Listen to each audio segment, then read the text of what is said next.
Hello বন্ধুরা, সবাই কেমন আছো? আশা করি ভালো আছো। অনেক দিন পর একটা ব্লগ নিয়ে আসলাম। এই দেখো, ভি মার্ট আমাদের এখানে দেওয়া হয়েছে, মানে বিশাল করে ভি মার্ট নতুন করে দেওয়া হয়েছে মলটা। তো মেয়েকে গানের স্কুল থেকে নিয়ে আসার সময় একটু ঢুকলাম, দেখে আসতে কী আছে। হ্যাঁ, কালেকশান খুবই ভালো আছে। যারা যাওনি এখনও অবশ্যই যেতে পারো, ভালো ভালো কালেকশান আছে বাচ্চাদের বড়দের সবারই। তো এই দেখো, লিফটেরও ব্যবস্থা আছে এখানে। দেখো, লিফটে জিনিসপত্র এসে গেছে। তো মেয়ে লিফটে যাবে বলছিল, তাই এখানে দাঁড়িয়েছিলাম কতক্ষণ, কিন্তু একটু দেরি হয়েছিল বলে সিঁড়ি দিয়ে উঠে গেছি আমরা। পরে নামার সময় লিফটে নেমে যাব। 4তলা অবধি ছিল। তো অনেকগুলো আইটেমই ছিল, মানে বাচ্চাদের থেকে, মানে যেটা বলছিলাম, শীতের কালেকশানও ভালো আছে, পোশাকের কালেকশানও, এবং বাসনপত্র, মানে সব কিছু আমাদের মহিলাদের প্রয়োজনীয় জিনিসপত্র সব কিছুই মোটামুটি সেখানে ভালোই আছে।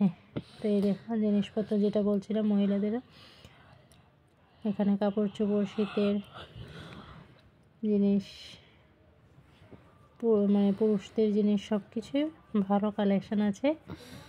এই দেখো, তো মেয়ে ঘোরাঘুরি করে দেখছিল, আর এটা কিনবে, খাবার জিনিসও আছে, এটা কিনবে ওটা কিনবে শুধু বলছিল, কিন্তু বললাম আমি যে না, এখন কিছুই কিনে দেবো না, জাস্ট দেখে যাও, পরে এসে একদিন কিনে নিয়ে যাব।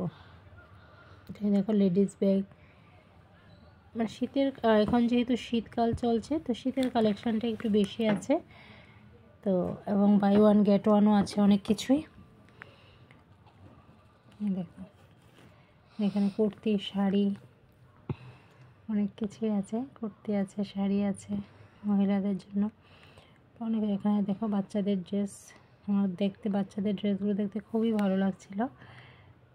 দেখো, তো সম্পূর্ণটার ভিডিও করা হয়নি, কারণ ভিডিও করে দেখলে অনেক জায়গা নিয়ে নেবে। তো তাই এবার দেখো আমরা চলে আসবো লিফটে করে। এই দেখো, মেয়েকে লিফটে করে নিয়ে চলেও আসলাম। তো ওকে বন্ধুরা, বাই বাই, সবাই ভালো থেকো। দেখো লিফটে করে এবার আমরা চলে আসলাম নিচে বাড়িতে চলে আসলাম। ওকে, বাই বাই।